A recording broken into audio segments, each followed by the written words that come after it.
रूस पर यूक्रेन के हमले के आने वाले 24 घंटे बड़ा टर्निंग पॉइंट हो सकता है। ऐसा कहा जा रहा है कि आने वाले 24 घंटे बड़ा टर्निंग पॉइंट ला सकते हैं। रूसी फौज ने कीव और यूक्रेन के दूसरे शहरों पर हमले और तेज कर दिए हैं। यूक्रेन के एक बड़े एयरबेस को निशाना बनाकर रूसी मिसाइलें दागी गई हैं और इस हमले में एयरबेस और एम्यूनिशन डिपो तबाह कर दिया गया है।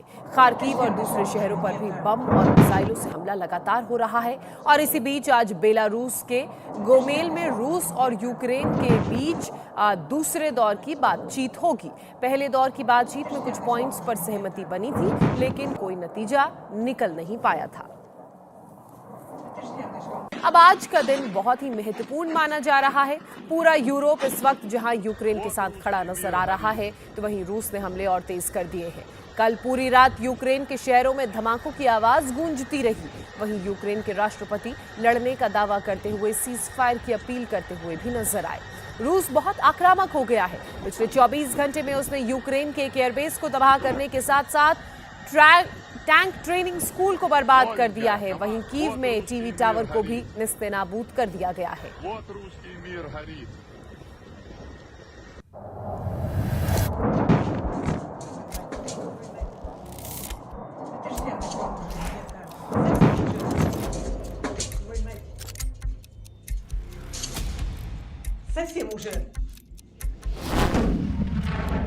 कयामत वाली रात के हमले का यह ट्रेलर है।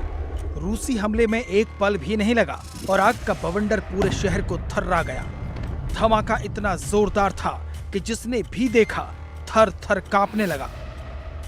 यह हमला पूर्वी यूक्रेन के एक एयरबेस को टारगेट करके किया गया। एयरबेस के पास एम्यूनिशन डिपो को निशाना बनाकर रूसी मिसाइल दागी गई और पूरा डिपो उड़ गया। पिछले 24 घंटे से इस तरह के दर्जनों हमले हो चुके हैं। अब देखिए कैसे कीव में टीवी टावर को उड़ा दिया गया। इस धमाके के कुछ मिनटों के बाद कीव में टीवी का प्रसारण रुक गया। दूसरे विश्व युद्ध में भी इसी टावर को निशाना बनाया गया था। एक बार फिर इसे तबाह कर दिया गया।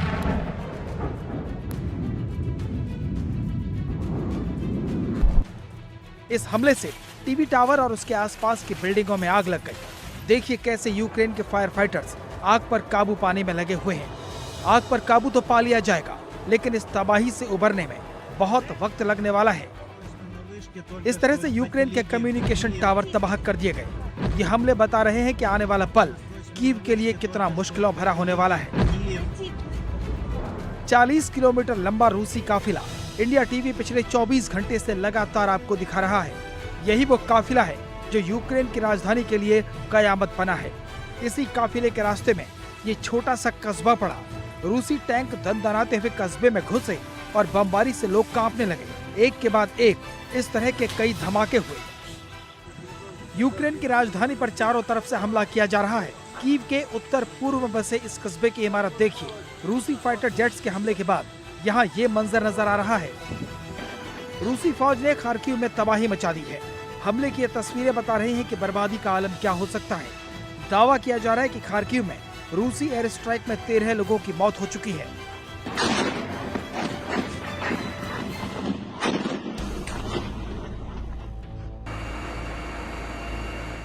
कीव को पूरी तरह से घेर लिया गया है।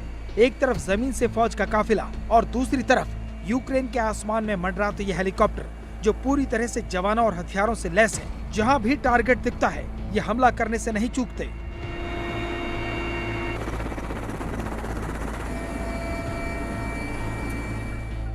एक तरफ रूसी हमला, दूसरी तरफ यूक्रेन की फौज। कहीं से बराबरी नजर नहीं आ रही। इसलिए यूक्रेन के राष्ट्रपति जेलेंस्की दुनिया से मदद की गुहार लगा रहे हैं।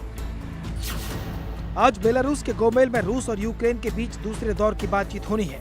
पहले दौर की बातचीत में कुछ मुद्दों पर सहमति बनी थी, लेकिन कोई फैसला नहीं हो पाया। आज दूसरे दौर की बातचीत करने वाली टीम में नए लोग शामिल हैं। इस बातचीत से पहले यूक्रेन के राष्ट्रपति जेलेंस्की ने सीज फायर की अपील की है। हमने राष्ट्रपति बाइडेन के साथ कई बार इस पर चर्चा की है। मैं मदद के लिए आभारी हूं, लेकिन उन्होंने मुझे भी नहीं सुना। मैंने उनसे कहा कि यूक्रेन किसी से भी बेहतर तरीके से लड़ेगा और आप इसे देखेंगे। अकेले हम रूस के खिलाफ खड़े नहीं हो सकते। लोग इस शहर में, पुराने कीव में किवसन रस के केंद्र में मिसाइलों से मारते हैं। जहां तक बातचीत का सवाल है, मुझे लगता है कि हाँ, लेकिन पहले लोगों पर बमबारी बंद करो और बाद में बातचीत शुरू करो। अगर हमारे सहयोगी अगर वे यूक्रेन को नाटो में शामिल करने के लिए तैयार नहीं हैं, क्योंकि रूस नहीं चाहता कि यूक्रेन नाटो में रहे, तो यूक्रेन के लिए सुरक्षा गारंटी एक साथ विकसित की गई है। रूसी राष्ट्रपति के साथ बातचीत की मेज पर बैठना जरूरी है। उनके साथ बातचीत करने की तैयारी अभी भी है। सीज फायर की अपील करने से पहले जेलेंस्की ने यूरोपियन यूनियन के पार्लियामेंट को संबोधित किया। जेलेंस्की का संबोधन इतना भावुक था कि अनुवादक भी रो पड़ा और पूरी संसद भावुक हो गई। This morning, 2 cruise missiles hit this Freedom Square. Dozens of killed ones. This is the price of freedom. We are fighting just for our land and for our freedom. Despite the fact that all large cities of our country are now blocked, life will win over death and light will win over darkness. Glory be to Ukraine.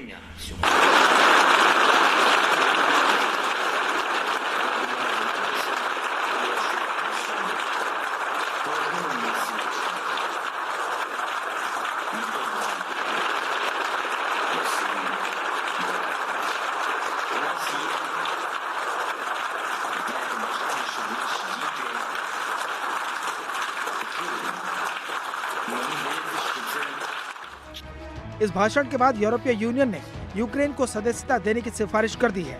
36 घंटे के अंदर European union की सदस्यता के लिए सिफारिश करना बताता है कि रूस के खिलाफ यूरोप में बड़ा माहौल बन गया है।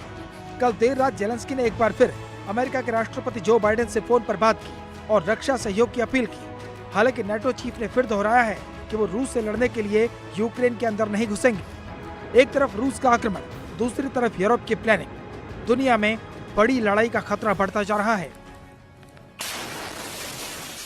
इंडिया टीवी हर वक्त हर जगह डाउनलोड करने के लिए सर्च करें India TV news Google play store या ऐप स्टोर पर।